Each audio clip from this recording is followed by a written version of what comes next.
Friends, நாங்கள் இன்றைக்கி எப்படி ஃப்ரைட் ரைஸ் செய்கிறேன்னு பார்ப்போம். இதில் நாங்கள் சட்டியில் எண்ணெயை ஊற்றிட்டு அதில் 3 முட்டையை இப்போ நாங்கள் போட்டிருக்கோம். அது பொரிஞ்சு கொண்டு வரக்குள்ள அதை அப்படி வாட்டிட்டு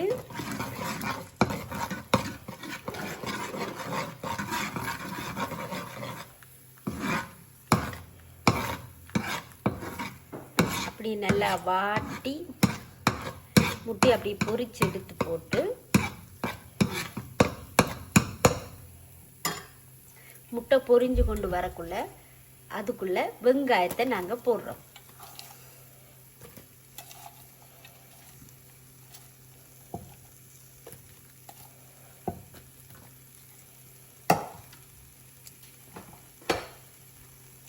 அதுக்கு பிறகு நாங்கள் முட்டைக்கோசு தூக்கி வெங்காயத்தோட முட்டையோட சேர்த்து அதையும் கொஞ்சம் தூவி போட்டு நல்ல மெல்லிசாக கீழமாக வெட்டினா தான் ஃப்ரைட் ரைஸுக்கு நல்ல டேஸ்ட்டாக இருக்கும்.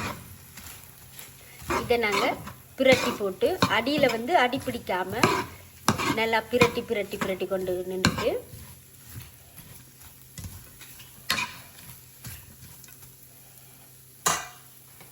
இப்போ நாங்கள் கொஞ்சம் வெந்து கொண்டு வரைக்குள்ள அதுக்குள்ளே பீன்ஸை போட வேணும்.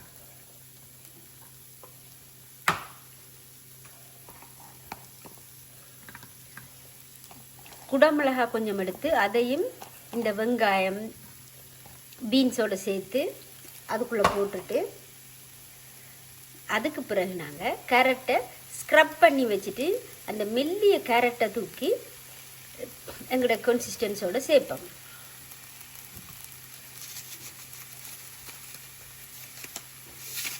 அதுக்கு பிறகு கொஞ்சமாக உப்பு போட்டு அது வேகக்குள்ளே உப்பு போடும்போது நல்ல வடிவாக வேகும். அதால் நாங்கள் உப்பு சேர்த்து அதோட நாங்கள் சில்லி பவுடர் கொஞ்சம் எடுத்து அந்த உப்புக்கு மேலே கொஞ்சம் போட்டுட்டு சில்லி பவுடர் ஃப்ரைட் ரைஸுக்கு ரொம்ப முக்கியம், போட்டால் ரொம்ப டேஸ்ட்டாக இருக்கும். அதையும் நாங்கள் அதோட சேர்த்து ஆட் பண்ணி போட்டு அதோட கொஞ்சம் கரம் மசாலா பவுடரையும் அதுக்குள்ளே தூவி விட்டு போட்டு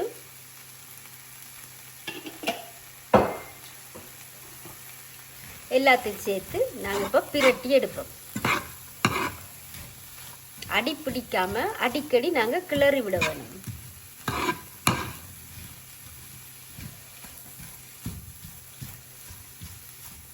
அந்த சைடுகளில் இருக்க வெங்காயங்கள் அதுக்கெல்லாம் ஒட்டி பிடிக்காம நல்லா பிரட்டி எல்லாத்தையும் எண்ணெயோடு சேர்த்து வாட்ட வேணும்.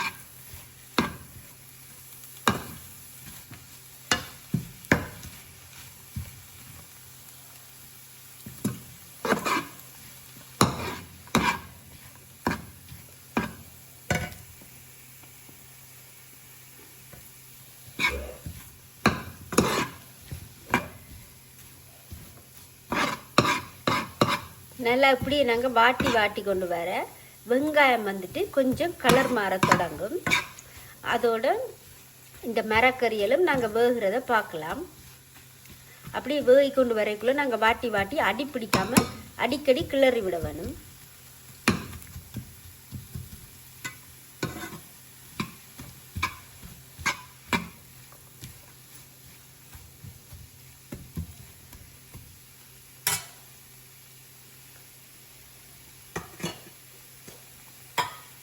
இப்போ நாங்கள் கொஞ்சமாக நாங்கள் பொரித்து ஏற்கனவே வச்சுருந்த ஆட்டிறைச்சியை அதுக்குள்ளே சேர்ப்போம். ஏற்கனவே ஆட்டிறைச்சியை உப்பு தூள் எல்லாம் போட்டு உள்ளி இஞ்சி எல்லாம் போட்டு பொரித்து வச்சுருப்போம். அதை இப்போ நாங்கள் இதோடு சேர்ப்போம்.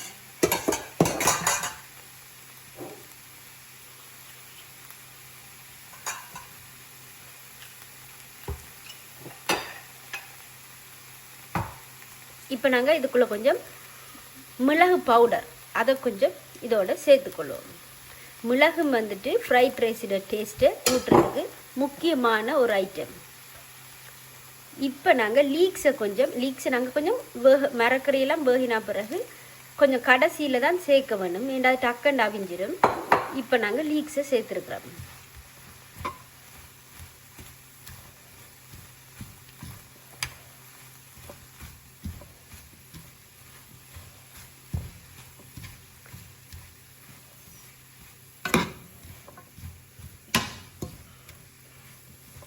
இப்போ இந்த லீக்ஸ், கேரட், பீன்ஸ், முட்டை, எங்களோட மட்டன், வெங்காயம் எல்லாம் அப்படியே வதங்கி கொண்டு வரக்குள்ள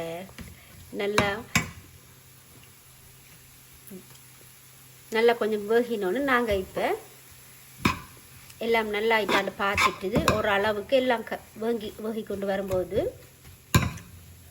நாங்கள் இப்போ டொமேட்டோ சோஸை அதுக்குள்ளே கொஞ்சம் சேர்ப்போம்.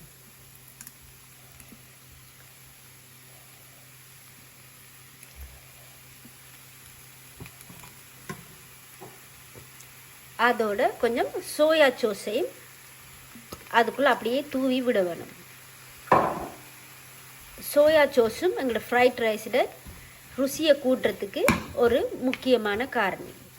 ஸோ நாங்கள் இப்போ எல்லாத்தையும் அப்படி பிரட்டி விட்டு நல்லா எல்லாம் பொரிஞ்சிட்டாண்டு ஒரு டபுள் மேக் ஷோ பண்ணி போட்டு இன்னும் கொஞ்சம் வேக விட்டு போட்டு இன்னும் கொஞ்சம் இருக்குது வேகிறதுக்கு. அப்போ இன்னும் கொஞ்சம் வேக விட்டோன்னே நாங்கள்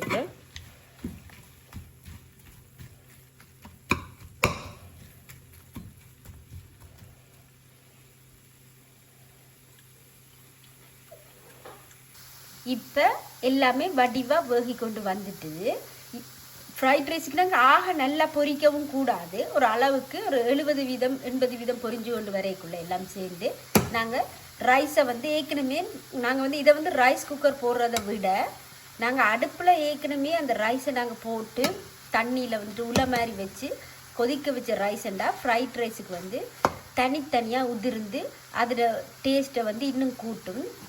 இன்றைக்கி நாங்கள் ரைஸ் குக்கரில் போடாமல் உள்ளே வச்சு அதில் தான் இந்த ரைஸ் போட்டிருக்கு. அந்த ரைஸை இப்போ நாங்கள் இதுக்குள்ளே சேர்க்குறோம்.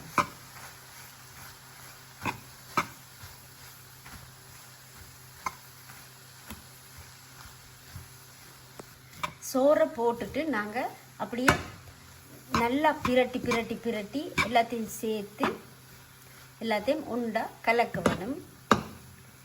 இப்போ எங்களோட ஃப்ரைட் ரைஸ் கம்ப்ளீட் ஆகி கொண்டு வருது. இப்போ நாங்கள் இறைச்சியெல்லாம் நல்லா அதோட ரைஸோடு சேர்ந்து வேகுமான்னு பார்த்துட்டு எல்லாம் ரெடி என்றோன்னா அடுப்பை நாங்கள் நிப்பாட்டி விட வேண்டியதான். ஸோ ஃப்ரெண்ட்ஸ், இப்போ சுவையான ஃப்ரைட் ரைஸ் ரெடி ஆயிட்டு.